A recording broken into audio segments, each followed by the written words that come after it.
All right, so we got the recording going. Welcome everybody to our Visual Builder office hours. I'm sure a burning question on everybody's mind is where's Shay? Shay has been working for Oracle for 32, 33, I don't know, a million years. And he finally decided he was going to retire. So nothing bad. He just decided to go off and live the good life and retire. So he might drop into things here and there, but mostly it'll be me for a while. And so one of the things I'm doing is I'm trying to get guest speakers to come in because nobody knows as much as Shay, but if we can get a whole bunch of different people coming in, then maybe we can still cover all the topics. And so for this week, we have Amit. Before he gets started, down at the bottom of the screen, you'll see there's a button for QA. So if you have a question, hit that button down at the bottom for QA, type your question in. I'm going to be doing my best to answer questions in the background while Amit does his presentation. And I know I won't know the answers to all of them, especially with this topic.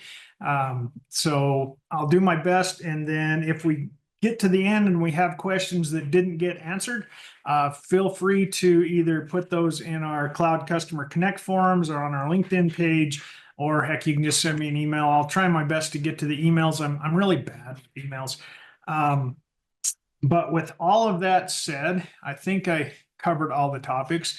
I'm going to turn it over to Amit. He's going to do a deep dive into some JavaScript coding techniques and concepts in your action chains. And then he'll have some tips and tricks along the way. So with that, I will quit blabbering on and I will turn it over to Amit. Okay, thank you, Glenn. Thank you for the introduction. Hello, everyone. Hope I'm audible, Glenn. Yeah, you're on. Go. Yeah. So let me start sharing my screen. Yep, I see it. Okay, yeah, thank you. So, hey, everyone. My name is Amit. I'm part of CSS GSC Tech Cloud Digital Team at Oracle. And in today's webinar session, we'll try to cover JavaScript action chain, and also we'll see some of the coding tips and tricks that we use in our day-to-day development activities, and that will help us in our day-to-day development activities, right? So, so the agenda for today's session will be diving deep in JavaScript action chain, how it works behind the scenes, right? And as we mentioned, we'll also be looking into some of the coding tips and tricks as well. So the focus of today's session will be to see the code that gets generated when we use a JavaScript action chain, right? The code that gets generated behind the scenes. We'll try to understand the each and every line of the code that we see in our JavaScript action chain. So it will help us to write some complex logic. If we need to directly go to the code mode and write some logic, it will help us in that. And more important, it will help us to debug any issues, right? If we come up with any issues, we need to understand the code that gets generated in our action chain so that it will help us to debug the things. So if for understanding the JavaScript action chain code that gets generated, we need to understand few things prior to it, right? So there are some of the subtopics that we need to understand in sequence. Basically, we need to see high-level overview of asynchronous JavaScript, right? We also need to understand some bit of promises, more on how to consume promises. And then we'll finally see how async and await works. Because if we see our JavaScript action chain, it uses async and await for all the inbuilt actions, right? This is one of the snippets that I have taken from the JS action chain.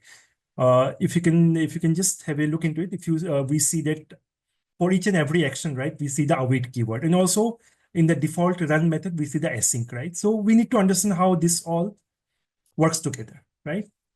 And once we see the async and the await, we'll also try to understand just a high level view of the E6 classes, because JavaScript action chain is nothing but JavaScript classes behind the scenes, right?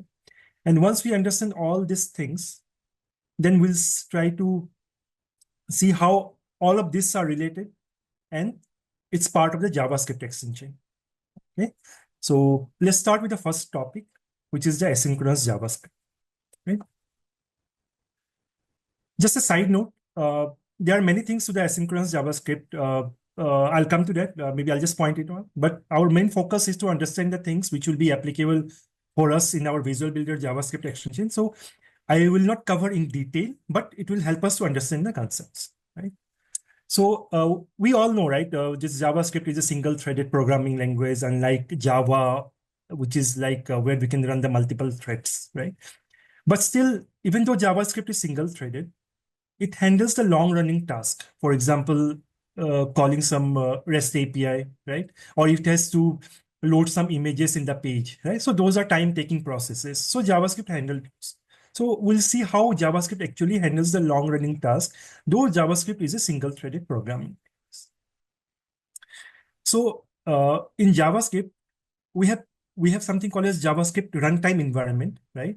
So JS runtime environment comprises of the JavaScript engine. Okay. So inside the JavaScript engine, we have something called as the call stack. There's also something called as heap, but we can ignore it as of now, right? And then we have something called as the web API queue and the event loop. We'll see how these all things are related to each other. But this web API queue and the event loop are part of the browser, right? So JavaScript engine and all of this stuff comprises of the JavaScript runtime environment. And in queue, we also have something called as a micro task queue, but it will be more specific to advanced JavaScript concepts. So we'll just ignore that micro task queue. We'll try to understand the asynchronous JavaScript concepts using this with this diagram, right? Which covers most of the part of the JavaScript runtime environment. So let's try to see a flow, right, with a simple example. So if you see, I have a function called as demo, right? Inside the function, I have a console statement, which will print first in my browser console. And I also have a set timeout. As a side note, I think most of you will be aware, but just as a side note. So what this set timeout do is, like inside the set timeout function, I can write a callback function and I can give the time in milliseconds, right? So after 500 milliseconds, this particular callback function will be passed. Or more specific, at least this callback function will be executed minimum after 500 milliseconds, right? So we have the set timeout where I have registered a callback function, which gets executed after 500 milliseconds, right? So that means this particular activity takes time, right? It will not get executed immediately. This takes some time to get executed. Then we have one more console statement, correct? So which prints third. So let's just think for a couple of seconds. Let's try to understand, like, if I run this code, what will be the sequence of the console statements that will be printed in my browser, right? Let's try to visualize it. And also, what we can do is we can just quickly check in our Visual Builder through Visual Builder demo, and we'll try to invoke this code with a button, right? Let me just move to my Visual Builder instance. So if you see here, what I have done is this application I have prepared for this demo, where I'll be covering where I have the buttons for covering different demos, right? Currently, what we are looking is the asynchronous JavaScript. So in this demo, I have tied this action chain, right? Inside this action chain, I have the same code, similar code written what we have seen in our slide, right? If I see this code, right? This code do the same thing that we have explained. It's the first console statement, set timeout. Inside set timeout, I have a callback function and the console, and the third console statement, right? So let's try to see, right? If I go to my inspect console, let's try to see if I click on this button, right? What will be my series of console statement that gets printed? So if you see here, first, third, and then second, right? And let's try to understand this, because we know JavaScript is single-threaded, right? And since JavaScript is single-threaded, how come JavaScript executed the third console statement without waiting and without waiting for the second one? So what basically happens here is, let's try to understand with the flow. I think it will be much more clear with the diagram. So once I execute this demo function, right, what happens is, so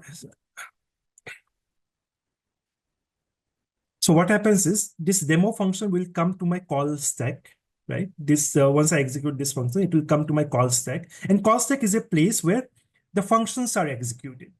Okay, it's part of a JavaScript engine where the functions are executed. So I have my demo function where the which gets executed because I'm calling it, and once a function gets executed, the control will move to. Let me just.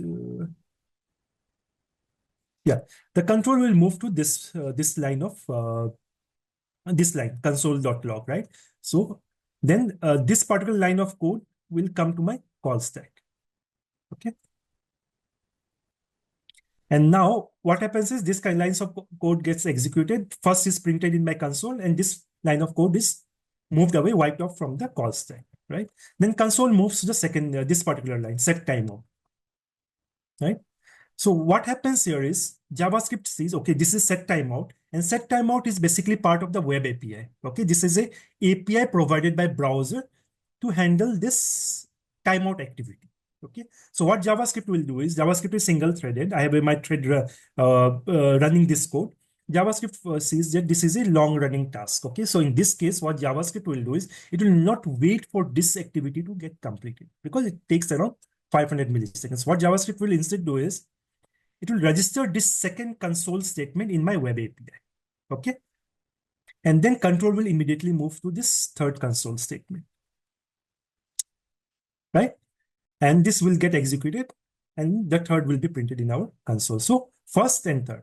Now we don't have any more lines of code here, right? So what JavaScript will do is this demo function will also move out of my stack, right? Now the stack is empty. Let's say after a few milliseconds, we are already past 500 milliseconds. Then in this, and now what will happen here is this, the second console statement will be moved from the web API to the queue. Okay, it will stay in the queue, and then this event loop will come into picture. Okay, so what this event loop will do here is it will first check if my call stack is empty, right? It will check for my call stack is empty or not. If my call stack is not empty, it will wait for the call stack to get empty. Then only it will pick up this function and it will execute it, right? In my case, the call stack is empty. So what happens here is this particular line of code, it moves to the call stack and then this second gets executed, right? So if you see here, let's say I have some another for loop, maybe a long running for loop, which takes around 5 seconds, right? In that case, what will happen is though this set timeout activity register a callback function, which needs to be fired after half second, right?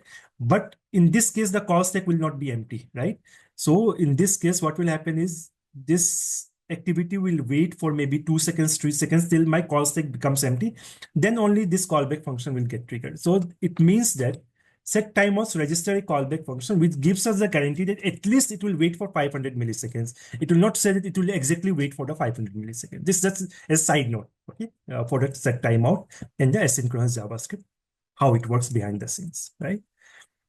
Hope it makes some sense, right? So once we understand this, let's try to see the approach, how we can consume or how we can leverage asynchronous JavaScript when writing our code, right? So let's move to this next topic in our list. What we see is the promises, right?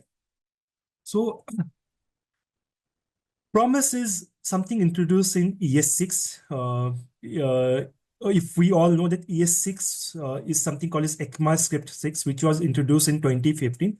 This is one of the major upgrade happened to the JavaScript landscape. And promises help us to handle the asynchronous operation in JavaScript in a much modern way.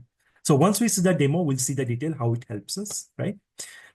And promises are nothing, it's just a JavaScript object, right? Once we see any promise, we will see that in our demo. Once we see a promise object, it's nothing but a JavaScript object.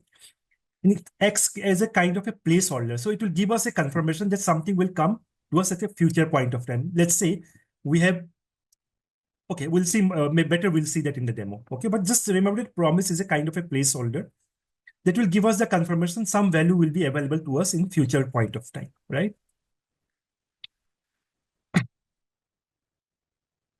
we'll just try to have a look into the states of the promise. So promise will be basically in 3 states: pending, fulfilled, and rejected, right? Let's try to understand this with a real life analogy. Let's say I have been given some task by my manager, right, to fix some issue. So I make up a promise that I'll be fixing this issue by tomorrow, right? So that means I made a promise and I have not yet completed my promise, right? The promise is pending. I'm working on it, right? My promise is pending. And maybe once I complete, like once I fix the issue, right? I tell that, okay, I have fixed the issue. I have fulfilled my promise, right? Then the promise state becomes fulfilled, right? And then finally, maybe I was unable to fix the issue, maybe fix the defect. Then that means I have not kept my promise. I have rejected the promise that I was unable to complete the task that was assigned to us. So similar to a real life analogy, even the JavaScript promise comes with these 3 states, right? Pending, fulfilled, and rejected. So once we have some basic understanding of promise, let's understand something called as promise chaining, okay? Because this is how we consume the promise object to call series of tasks one after the another, okay? So let's try to, okay, before going for promise chaining, we need to understand what is called as settled promise, right? So we know that promise has 3 states: pending, fulfilled, and rejected, right? So once the promise is completed, maybe either it is fulfilled or rejected, that means my promise is done, correct? It can be either fulfilled or rejected. So that means when the promise is either fulfilled or rejected, the promise is said to be settled, right? The promise is complete. So this is what we call as the promise is settled. It is either fulfilled or rejected, right? This is what the first point explains here. Now, the promise object that is available in JavaScript, it comes with some helper methods. We can say some promise method. The name of the methods are then and the catch, right?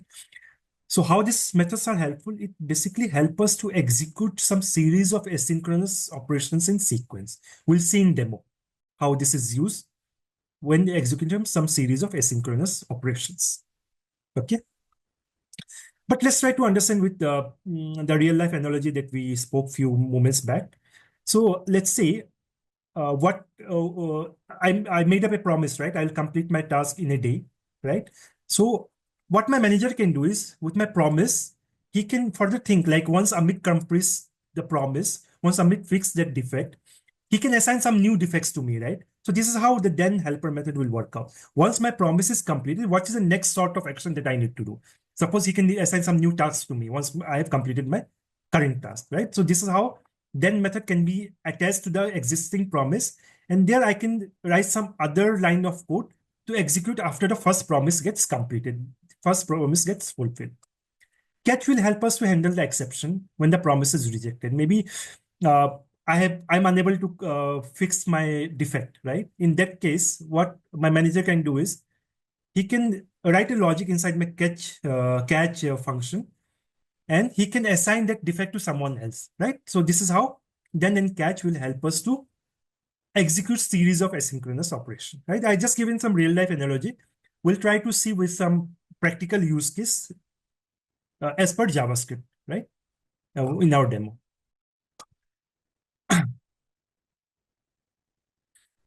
So let's try to see some of the benefits of promise that is introduced in ES6. As I mentioned, that promise is a more cleaner and the modern way of handling the JavaScript asynchronous calls, like maybe some REST API calls, like some of the image loading, and also some of the timer activities as well. Okay, it's a much modern way, like compared to how we used to do it before ES6 was before 2015, right? So, like the main benefit of promise, right? It helps us to prevent something called as callback hell. So callback hell is a scenario which comes if one callback is called from another callback inside another callback and so on, right? So when we have to do some multiple asynchronous operation in sequence. So before promises were introduced in JavaScript, we used to handle the same use case through callback, right? And sometimes in some complex use cases, if the like chains of callbacks are long, what we come into a scenario is the callback hell. We'll see this in a demo as well. Okay, how callback, what is callback and how it looks in our, right? Okay, so once we understand, okay, just as a side note before we speak about async and await, I think I've already mentioned, but just I wanted to clear one point. So there are two aspects of promises. One is called creating a promise. The second aspect is called consuming promise. 90% of the time we'll be consuming the promise. And also considering the visual builder aspect of it, we are more focused on consuming the promise, not on creating new promise. Okay. Because if you see the JavaScript action chain, our focus is to understand the JavaScript action chain. In JavaScript action chain of visual builder, what we do is we consume the promise. Okay. So this is what we are trying to understand here. So as I mentioned, then and catch is one way of consuming promise, right? But JavaScript came with much better way. Okay. With what is called as the async and the await. This is more modern. I guess this was introduced maybe, if I remember, around 2019 onwards or 2018 onwards. Okay. I need to check it, but this is, I guess it was introduced a couple of years later. Async and await sync. So as I mentioned, cleaner and most modern way of consuming promise compared to then, right? Also, if we use async and the await keyword when consuming the promise, we'll see our code will appear much cleaner. It will be much more easier to reason about. And if there are any issues or defects, it will be much easier to fix it as well. Okay, we'll see with the code how it all works together, right? Hope this makes some sense. What is promise, async keyword, what is promise chaining, right? Yeah, let's see our demo now. So in our demo, what we'll be covering is the callback help. Okay, this is how we used to do it earlier. We'll be also seeing consuming promise using the then and the catch method. And finally, what we'll be seeing is we're looking into is consuming promises with the async and the await, the most modern way of consuming promise. And Visual Builder uses this approach. Visual Builder extension uses this, right? For callback hell, right, I just wanted to take a simple analogy instead of going through some network calls because it will be covering in our then and the catch and async await. So I just wanted to show how the callback hell appears, right? So let's take a use case where we want to display a maybe some console statement after 1 second. So let's say I'll be using set timeout to display some console statement after 1 second, and again after once 1 second is passed by and 2 seconds are passed by, I'll be displaying 2 seconds, 3 seconds, and so on, right? So we'll try to implement this use case with our set timeout, and we'll see how callback appears in this case, right? So let's move to our demo here. Let's move to my Visual Builder instance, right? Let me show you the code. So what I'll be doing is in this particular button, right? I'll be tying up a code, right? Where I have written this set timeout activity with my callback hell way of writing the logic. Okay. So what I have here is I have the callback hell from action chain, which gets called when this button is clicked. So very simple function. All right. I have my action chain. Inside my action chain run method, I have written a set timeout function, right? Inside my set timeout function, I have a callback action, correct? Which will get executed after 1 second, right? And so after 1 second, I'm printing a console statement 1 second. And once inside this callback, I'm writing one more set timeout activity because I want to print another console statement after 2 seconds, right? So I have written another set timeout activity. This will also get triggered after 1 second, but once the previous 1 second is passed. So this console statement will get printed after 2 seconds. And so on, I have 3 seconds and 4 seconds, right? This is a very simple line of code. This is not a real life example. In real life, you will have something like making a network calls, one network call. Suppose I make a network call, I got some response. Based on that response, I'm making some other network call and so on. So this will become much more complicated in real world. And this is what we call as a callback hell. One callback inside another callback inside another. And if we come up with any issues, it will be much more difficult to fix. And also it will be, if someone looks into it, right, it will be bit difficult to reason about what happens inside this code, right? So this is what we call as a callback hell. And promise help us to eliminate this issue, okay? It works as is. Suppose if I just try to click on this callback hell, it will work as is. There is no difference in the functionality. If you see 1 second, 2 seconds, right? 3 seconds and 4. This is what I'm printing in the console from this code, right? Once I click on this button. Okay. So once we understand this demo, let's try to move to the promises demo, right? For the promises demo, I'll be in my use case, I'll be trying to make some real life scenario. Maybe let me try to just help you to understand the real life scenario that we'll be covering in our promises demo. Okay, so let's say I have a list of departments. I have a department name with me, right? From some user has let's try to visualize. User has entered a department name in some input text, and I want to get all the skills of the employees who is available in that department, right? I've just created a couple of business objects to handle this use case. Let me just quickly show you the business objects as well. So if you see here, I have 3 business objects: departments, employees, and skills, right? In my department object, it's very simple. Just couple of fields. I have the name of the department, right, and ID, right? Just basically just the name of the department. In my employees business object, I just have a couple of records here with the first name, last name, email, right, and the link is to the department business object, right? The link to the reference to the department business object, right? This employees become is part of administrative department and so on. And similarly, I have one more business object called as skills, right? So here I have the name of the skills, and these skills belong to which employee, right? So to cover our use case, so what we'll have is we'll have a department name. And once we have a department name, we want to find the skills of all the employees which is part of that particular department, right? So if I go back to my PPT, so the series of steps that we'll be performing here is get all the skills of the employees in the particular department. This is what the use case is. To implement that, what we need to do is based on the department name that is available to us, right? We'll fetch the department ID, because this department ID will be used in the employees business object to get the list of employees in this particular department IDs, right? So once I have the reference to the employees business object, what I can do is I can I'll be getting the employees ID from this response. I'll pass the employee's ID. I can further filter out the skills by passing the employee's ID from the previous response, right? Just a note here. We'll be leveraging REST helper VB utility to make the network calls, okay? Because I wanted to show you how then catch and async and await works. So I'll be making the REST call in a programmatic way using the REST helper Visual Builder utility. So we'll just have a look into how this works, how this helper utility works as well. So let's move to our demo. In the first demo, we'll see how all this works with the then and the catch, right? So let me move to the Visual Builder instance. Yeah.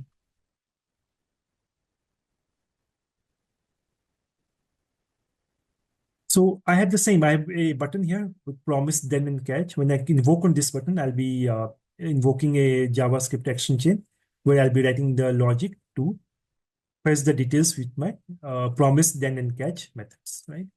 So this is my action chain, right? So in my action chain, as I was saying, okay, let's just see what I have done here. So this all will get it from the action chain, like the skeleton code. But since I'm using the REST helper, so I have just registered here in the define method, VB helper REST, and I'm giving the name of it as REST so that I can use it in my code to manually invoke my REST endpoint, right?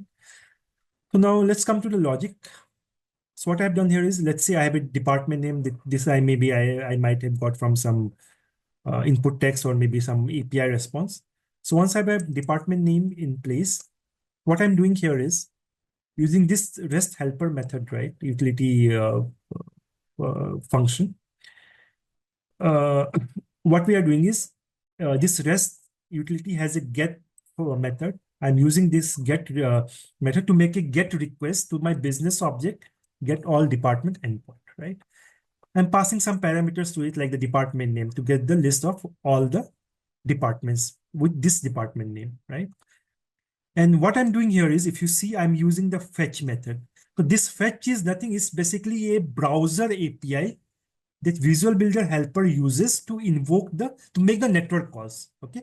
This is part of the browser, but Visual Builder helper uses this utility to make the network calls. And this particular fetch API gives us a promise object, right? this gives us a promise object. And now we have to consume that promise to leverage it. So as I was saying, right, 90% of the times we'll be consuming promise.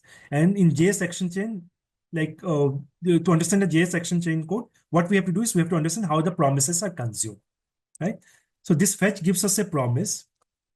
Now let's try to see that analogy. So once I have this promise in place, right, my promise will be in pending status. That means I have made the request to the network to give me the list of departments by passing the department name, right? So department details by passing the department name. I got the promise. Now what I want to do is, once I have the response from the, once I have the response, right, department details, I want to make some other network calls, right? So what I do is I register a then method. This we have already discussed, right? These are the helper methods available to the promise. So this is a promise. Since this is a promise, I can register a helper method dot. I have to just on this promise object, I'll have to click dot then. And inside this then method, we have to write our logic. This is a callback function. Okay. We have to write a logic here. What we need to do once my department data is available. Okay. So this particular line of code will be executed once the promise is fulfilled. That means once the promise state is moved from pending to fulfilled status. Pending to, fulfilled status. This callback will be executed, right? So if you see here, I have it in my, I'll get my department details in response. So this is what, and in this callback method, right, it will accept a parameter. And this parameter will be the response that will be getting from this promise once my promise is fulfilled. So in this case, I'm getting the department details. Now, once I have the department details with me, right, I can get the department ID. And then I can make one more REST call, right, to get the list of all the employees in this particular department. And if you see, I'm using the same approach here. REST helper utility method. I'm just calling the get, using the get method. I'm making a network call. And here also, I'm using the browser fetch API, right, to make the network call. And this will give me a promise again. This will give me a promise. I'm returning this promise, right? And so that I can further chain it. Once I have, I'm making this network call, right? The promise, I got a new promise, which is in pending status. I can further chain this promise. So that once I have the response to it, once I have the employees data with me, I can further query the employee ID from it.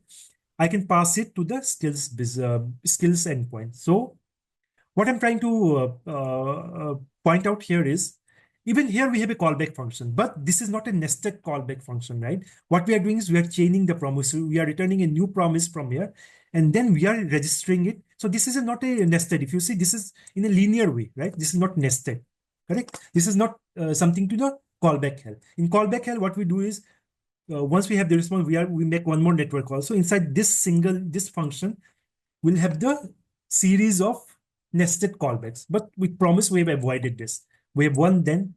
Once we have the response from here, we have registered another then. Once we have the response from the employees, we are making a call to the employees. Once we have the response from the employees business object, we got the data. What we are doing now is we are fetching the employee ID, right?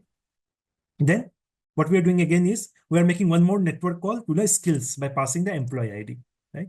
Just to make things simpler, I'm not looping through each and employee ID. I've just taken the first employee ID, right? And I'm looping through all the skills. And once the skills response is there, what I'm doing is I'm chaining one more then. And in this then, I have registered a callback function, right? And the parameter for this callback function will be the response that will be available from my previous REST call. In this case, all the skills, right? So finally, I'm trying to achieve the series of network calls without having the nested callbacks. So this is how promises help us to avoid the callback help. Hope this makes sense, right? Okay, just wanted to point one more thing. As I was saying that we have then and catch as well. So if any of the network calls, right, if I'm doing any of the REST calls here, if there is any issue, maybe my network is down or maybe there might be some other issue, my flow will come to this catch handler. Inside this, I'll get the details of the error, and I can do whatever I want to do with my error message. I can write some custom logic here. So this is how the then and the catch help us to write series of asynchronous operation in a much cleaner way compared to the callback. Okay. So let's try to just see. Let me also have my network open and also my console open. So if you see, I'm clicking on this promise, this line of this action chain will get executed, all right? So what we are doing here is I'm calling department, right? And once department is called, then only I'm calling the employee. Once employee is called, I'm getting the employee ID, then I'm calling the skills, right? And then I'm displaying the data in my console with all the skills for that employee in that department. So this console statement is from the last then method. So if you see it, all things happen in series, one after the another, right? So once we understand this then and the catch, let's also try to understand see one more demo with async and await, and we'll appreciate that this is more cleaner compared to the then and the catch way as well. Okay, so we'll have the same use case, right? But we'll see how we can write the code using the async and the await queue. So let me try to move to the action chain. Async and await. So if you see, just at the first glance, right, we'll see this code is much cleaner. It looks like as if it is synchronous, right? But it's all asynchronous and we are handling with the async and the await queue. So I wanted to mention one more thing, that async and await goes hand in hand, right? We can only use await inside a function which is async. To make a function async, we need to write async keyword before the function name. And this is all comes by default in the JavaScript extension skeleton function, JavaScript skeleton code that gets generated for us for the action chain, right? The same concepts here. We have a department name, right? Now what I'm doing here is I'm using the REST helper. I'm calling the department, right? I'm passing the same department name. I'm using the fetch here. This gives me a promise, right? It's currently in pending state because it gave me a promise in pending state. Now I'm awaiting for that promise to get resolved. Okay, I'm not moving to the next line of code. I have this await keyword. So what will happen now is the next line of code will only get executed once I have the response from this line of code. Right? So this will wait. This will wait for the JavaScript. Sorry, this will wait for the response from this network. So once I have department details, I'm fetching the department ID. Then once I have department ID in place, I can fetch the employees, right? By passing the employee ID. I'm also, this REST helper uses the fetch. This gives me a promise in pending state, but I'm waiting for the promise to get fulfilled or rejected, okay? And the employee ID, with the employee ID in place, I can get the skills and so on, right? And finally, I'm getting all the skills using the, I'm just logging the skills for that particular employee in that department. So this is how we see how to use the async and the await keyword to handle asynchronous task, right? And this is the most modern way of consuming promises and to handle asynchronous. Just wanted to mention one more thing. So in promise, then in the catch, we can use the catch for handling any error, right? In this way, because this what we have to do is we have to handle the errors with our try and the catch block. So what we can write this particular code in the try, and then if for handling any error, right? If there is any error when calling this action, my control will move to the catch. Okay, this is the normal try and catch will work out. So there is no predefined catch here. Normal JavaScript try and catch will work out to handle any exception. Okay. I hope it started making some sense. What is async and await, how it is used in the action chain, right? So once we have seen this async await promises and all, let's just have a quick glance at the classes, JavaScript classes, right? So classes were also introduced in ES6, ES6 in 2015, right? After 2015, it was introduced in JavaScript. So before classes, what we had is something called as a function constructor in JavaScript, okay? Classes are basically the same thing. It's just some enhancement to the syntax so that it looks similar to other programming languages like Java, like any OOPS-based programming languages. Okay, but behind the scenes is something called as function constructor. I'll just let you know what if you. I think if someone means if you might be have been using the Visual Builder maybe 3 to 4 years back, like we would have seen our like if we need to register any, if we write to any function, write any function in our Visual Builder, right? We used to write page module dot prototype or app module dot prototype, right? Because at that point of time, in our Visual Builder, we're using something called as a function constructor. But now, since couple of years, I guess Visual Builder has moved from this function constructor to the class approach. So now in Java, in Visual Builder, we do not have in the latest Visual Builder, you'll see we do not have anything called as prototype dot method and so on. What we see is a class syntax. So if we need to write any function, we directly write inside the class. This is basically the same thing, but in a much cleaner way, right? And I just wanted to, we can just ignore this constructor because you'll not be using it in your action chain. I just wanted to take your focus here in some of the methods that I've written. So in this class, right, I have two methods. One is hello and one is the full name, right? So let's say this is our run method that which is there in our action chain. So from this run method, right, I want to print something. When someone clicks on the button, I want to execute this run method will get executed. I want to print something. But what I'm printing here is welcome this dot full name, right?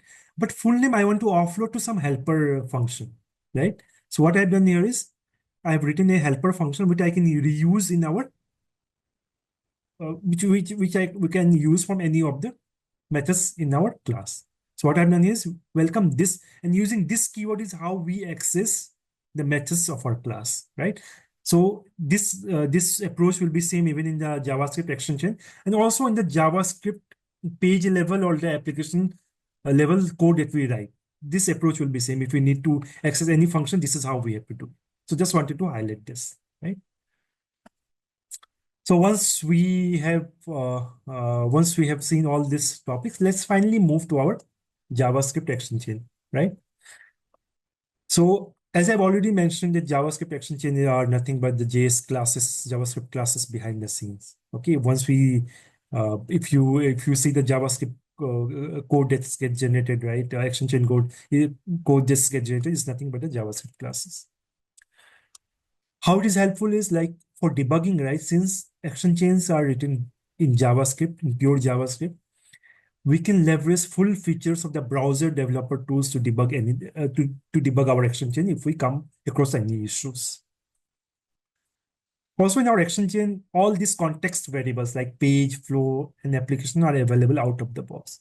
Let's say in our action chain, if we need to access some variable or maybe which is defined at the page level or the flow or application. Also, if we need to access some function defined at the page level, we can very easily access it. We can just write page.functions or page.variables and we can get access to it. So these all are available out of the box in our JavaScript action chain.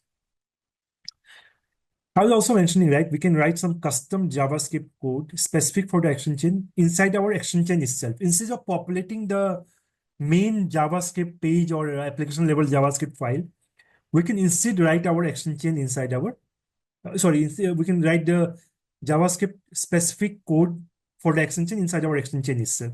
Okay. There are many benefits to it, right? If you see, it will improve the initial application page load time because what will happen here is since the action chain gets loaded only on demand. Like once I click on my button, right, then the action chain will get loaded. It will not get loaded in the initial page load, right? But if you write all our JavaScript code at the page or the application scope, it will be loaded at the time of page load. So it will have slight improvement in the performance. And also specific logic which are specific to the action chain can instead be written inside the action chain and not populating the main JavaScript page or the application level file, right? Much cleaner, code will be much cleaner and maintainable because we know like this part of the code is specific to this action chain. We do not have the code cluttered or like moving all around the places, right? And this I think we have already We already spoke that page or application will not get populated with functions that are specific for an action chain.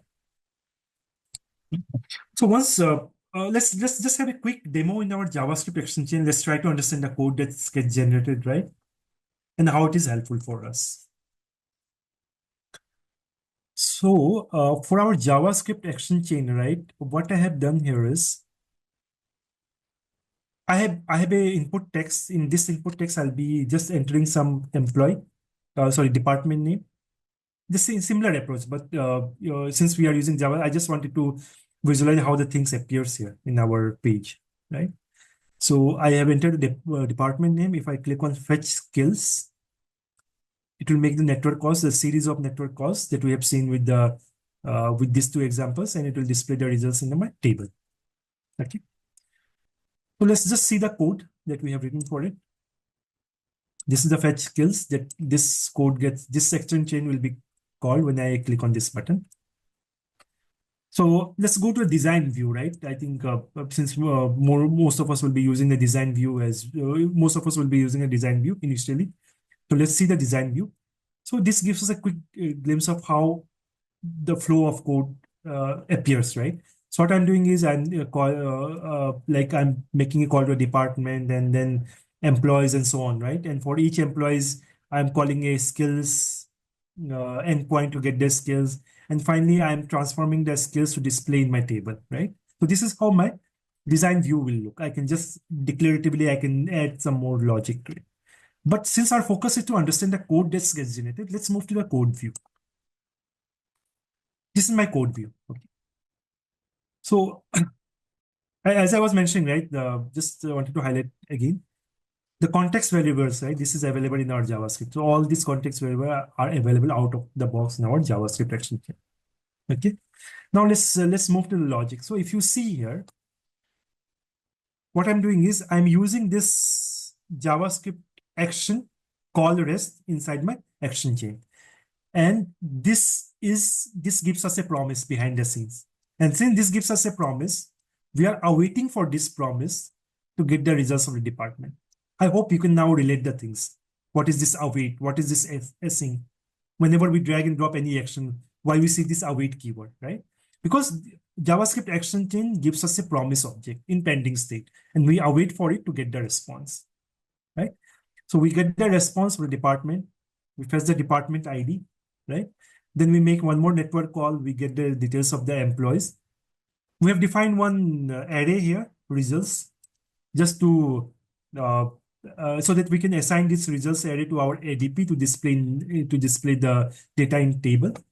Now for each employees, I'm using one more inbuilt action chain for each. This also gives a promise, so I'm awaiting for this, right? And now inside this for each activity, I'm making a network call for each employee one by one, right? I'm getting the skills. Now I got the skills from this API. So the response that we got from API may not be relevant to how we wanted to display in our table, right? API may give us some data in some different format. We want to transform our response. For transforming the response, right, what I can do is I can write this logic here, but it's best practice to move the logic to a different function. So what we can do is there are two approaches to it. I can write a helper function at the page level JavaScript, right? I can populate this, or since this particular transforming is specific to my action chain. So what I can do is I can instead write a helper function. If you see, this is my helper function I have written here, right? Outside my run method. Okay. So inside this helper method, I've just written a simple JavaScript logic using a JavaScript inbuilt map method. It will get the response. It will just convert the skill name into I'm just creating an object so that I can use to display in my, this is just a simple JavaScript logic. Okay. So I just want to showcase how we can use the helper methods, right?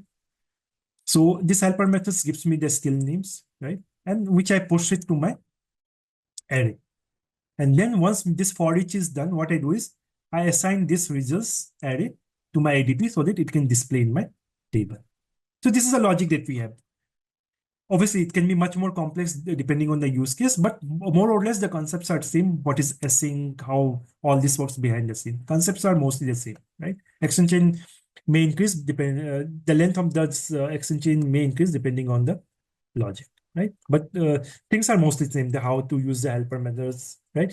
Okay, just notice on one thing. In this helper method, I'm not using any asynchronous activity, right? So no need to put here async. It doesn't make sense here for me to put async because I'm not using any await keyword here, right? If I use any await keyword here, then I have to put manually async here. I have to make the action, this particular function as async.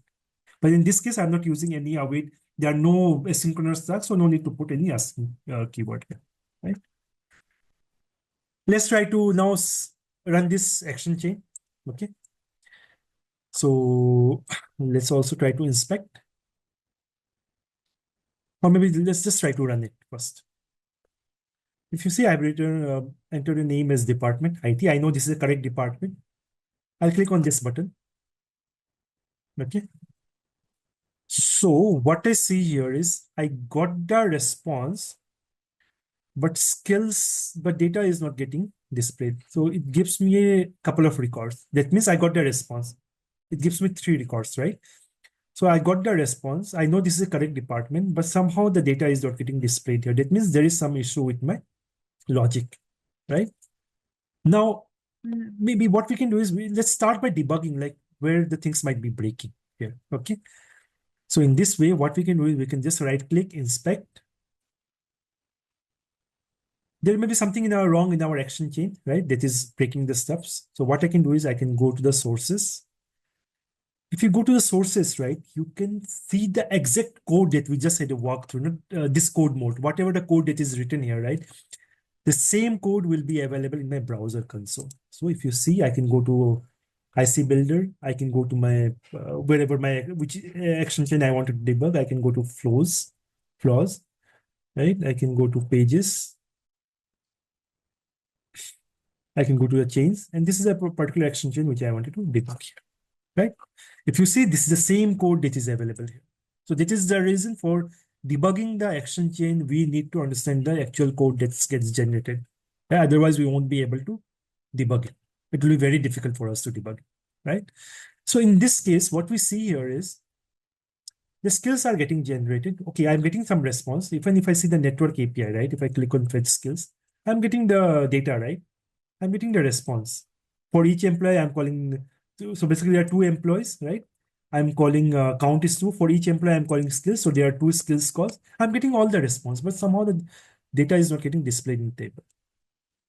So that means this helper method, right, which I have written, is not giving us the data. So what we can do is we can just try to put a debugger in, right? And let's try to, once we put a debugger here, right, our execution will stop at this point of code. Now, if I click on fetch skills,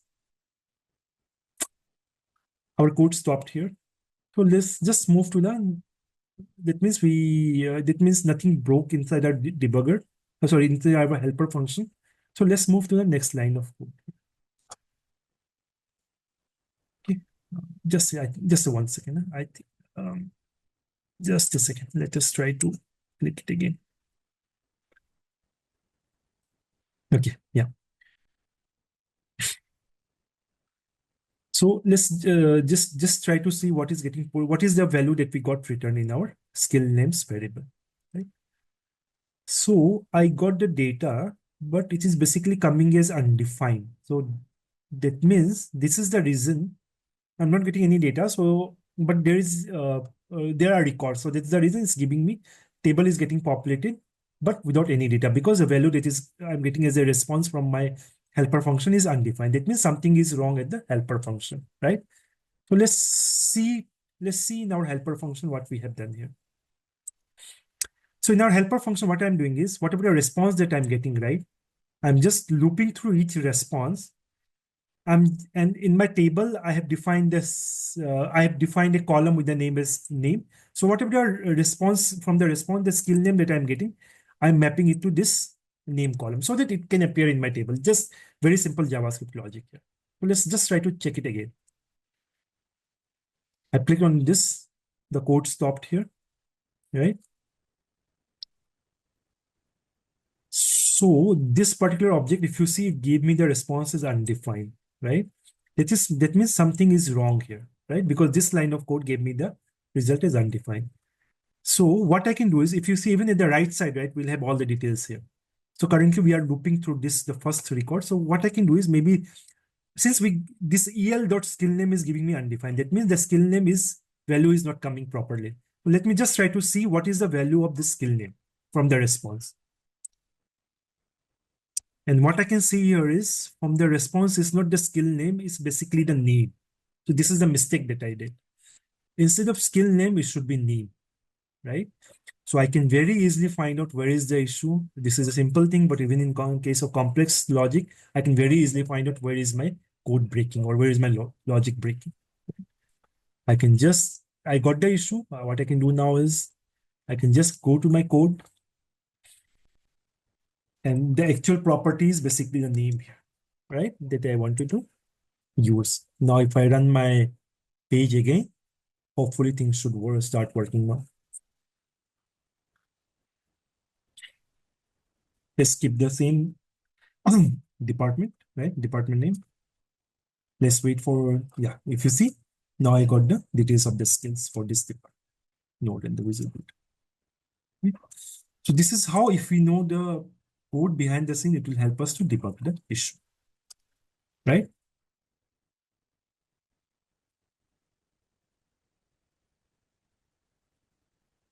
So let's just move to the next part. So we have basically deep dived into a JavaScript action chain, all the nuts and bolts of it, right? So I will just quickly wanted to cover some of the coding tips and tricks that may help us in our day-to-day daily activities, development activities, right? So let me just quickly show all the things, then maybe through some examples I can show it to you. We can also maybe increase the list, and we can publish a blog for if we come across some more use cases. But these are just some quick things that I wanted to share with everyone. So what we can use in JavaScript, we can use short circuiting for defining some fallback. That means defining some default values. Okay. So let's say we got this first name value from a API, right? So I have a variable defined in my like page. So what I wanted to do is I wanted to assign the response that we got from a API to this first name variable, but only if there is data. If there is no data, I want to assign some default value. Okay. So instead of writing some long if data or some ternary operator, what we can do, we can just in one single line of code, we can just write first name is not there, then so this works as like a OR. Okay. If this is null, then this will become false. It will move to this point of code, this part of code, right? We can also leverage optional chaining. This is a very beautiful feature introduced a couple of years back in JavaScript, right? If we have some complex code, right, complex response that we got from our server, from our REST API, and if we wanted to access city, right? So in order to avoid this undefined exception, what we do is, if REST dot items is there, and if rest dot items or addresses are there, if dot rest dot items dot address is there, then finally access the city. In this case, what I can do is I can very easily use this optional chaining. So it will be very easy for me to access some complex data or data structure response, right? Some basic hygiene factor, like don't use don't use var, instead use latent const. We'll also see an example how this is beneficial, right? This is all introduced in modern JavaScript from 2015. Don't use double equals, always use triple equals. This may give us some unexpected bugs that may be difficult to analyze and fix it, right?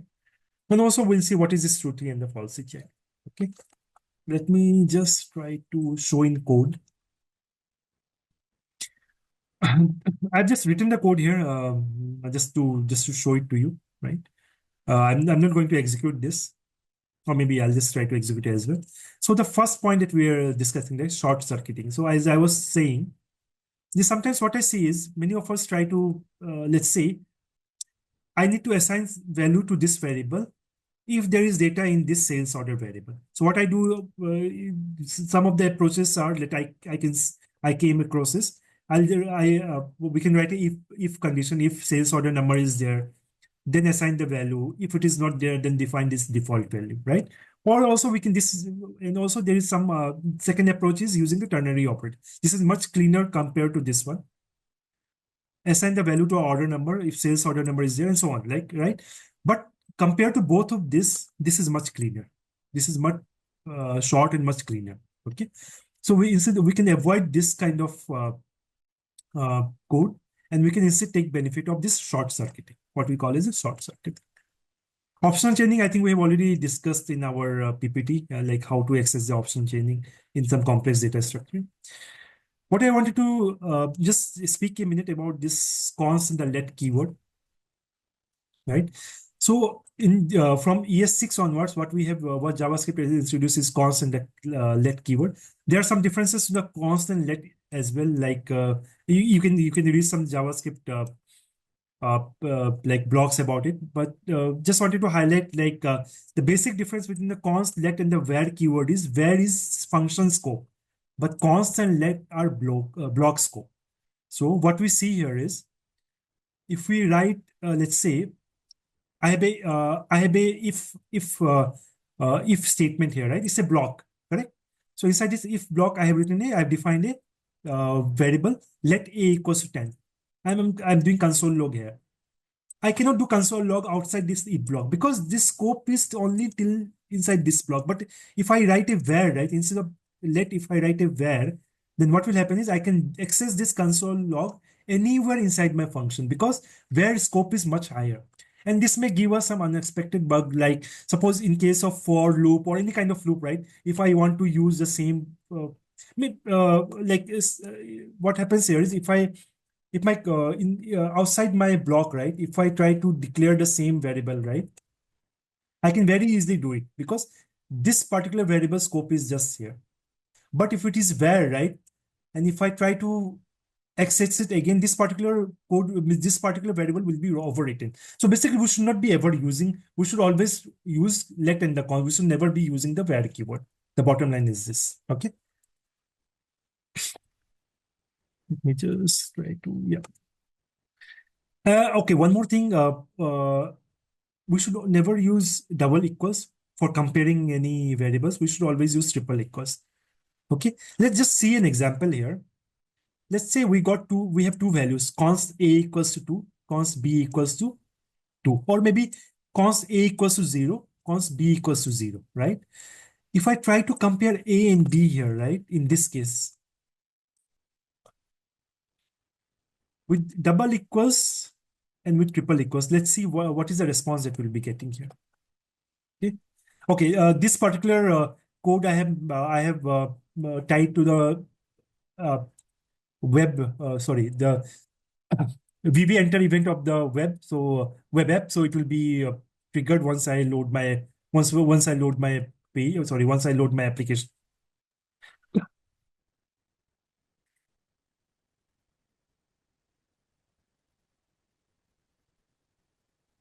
Yeah. See, if you see here, I have A is 0, B is false, right? So those are totally different things here, correct? But in my console, if I use triple equals, it gives me the correct value, false. But if I use double equals, it gives me true, right? It gives me true here. For so double equals consider 0 and false as the same, right? So what double equals tries to do is implicitly tries to convert this as a Boolean, okay? So that's the reason a Boolean of 0 is false and Boolean of false is anyway false. So this may give some unexpected bugs which will be very difficult to debug. So let's never use double equals. Let's always use triple equals for comparison, right? Now, finally, the truthy and the falsy part. Okay. So what I have noticed is in many of the code, what we do is, let's say if we need to, let's say we have a response from API, hello, right? We want to assign this response to a variable value. So what we do is, but we only want to assign the value of the response, sorry, of the API response if it is not null, right? So what we do here is in JavaScript, we have something called as null undefined empty string, right? So what we see is we compare all the three things. If response is not equals to null and response is not equals to undefined and response is not equals to empty string. In this case, we assign the value as this particular value as the response value. But we don't have to do all of this. What we have to do is we can just simply write a response, because inside this if block, right, when JavaScript will get compiled, it will convert this into a Boolean. And in JavaScript, what we have is, if there is any value, right, if I have any, maybe a equals to 10, right, I don't have to, if I just do if a, that means this will be true, because JavaScript will convert this into Boolean. Okay. So in this case, what JavaScript will do is it will take Boolean res. And when JavaScript converts all of this null, undefined, and empty string into Boolean, right, it will give us a false. So no need to do all this steps. We can just simply write if response. That's it. And the rest, everything will be taken care by JavaScript. Okay. So let's just move to our slides. Yeah.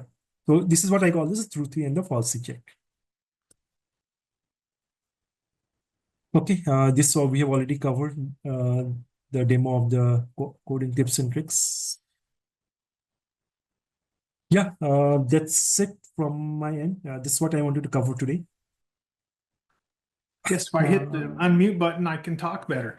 All right, well, thanks. That was actually quite awesome. I learned a couple more things I didn't catch last time when I watched your demo earlier. So I'm going to post the recording of this video in the next couple days, and I would recommend that people go rewatch it again, because like I said, I learned something, and this is the second time I've seen it. So I learned something new this time as well. There are just a couple questions, but we are about 10 minutes over. If you want to hit the Q&A, see if there's something you can answer really fast. If not, if you don't get your question answered, go ahead and put it on our Customer Connect forums, and we will do our best to get your questions answered over there. Sure. I think there are a couple of open questions. I'll just try to answer it, right? So in one question is like, any advantage of using helper utility over fetch API? So the thing is that helper utility, like if you see the fetch API that is provided, the fetch API that is provided directly by the browser, right? So what we have to do is, once we have the response from the REST API, we also have to do the respond.json, because it gives us a raw data, the stream of data. But if you use the helper utility, right, it covers everything. Like all of these things are taken care by the helper utility. So, and since it is available in Visual Builder, all these things are handled. So we use the REST helper to manually invoke it. But we can use the fetch API as well. But why not to use the benefits that's provided by Visual Builder? So that's the reason I have used it.